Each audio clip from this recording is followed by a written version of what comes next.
प्रभाग 3 मध्ये या ठिकाणी उमेदवाराचं एक अनुमोदक सूचक त्या ठिकाणी आलेला होता। तीन बाबू जमादार यांचा संतोष कोटे यांनी त्या ठिकाणी आला होता।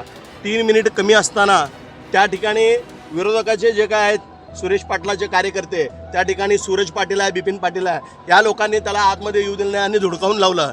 हे अतिशय म्हणजे लोकशाहीचं गळा दाबणारं आहे। त्या ठिकाणी पोलिसांनी सुद्धा ते बघितलेलं आहे, पण त्यांनी आत येत असताना त्याला बाहेर काढलेलं आहे। या गोष्टीचा मी निषेध करतो आणि या संदर्भात मी कोर्टामध्ये न्याय मागण्यासाठी 100% जाणार आहे। पोलिसांसोबत तुमची हुज्जत झाली? पोलिसांसोबत हुज्जत झालेलं नाही। पोलिसांना सांगत होतो 3 मिनिट कमी असताना त्यांनी गेटवर आला होता, त्याला येऊ देत नव्हते। त्या पद्धतीनं तिथं जे जे कोणी होते त्यांच्यावर कडक कारवाई झाली पाहिजे। आचारसंहितेमध्ये अशा पद्धतीचं उल्लंघन करणं हे म्हणजे ते एक प्रकारे 100% गुन्हाच आहे। आचारसंहिता भंग झालेला अशा पद्धतीचं मी या ठिकाणी सांगतो आणि त्यांच्यावर योग्य ती कारवाई झाली पाहिजे।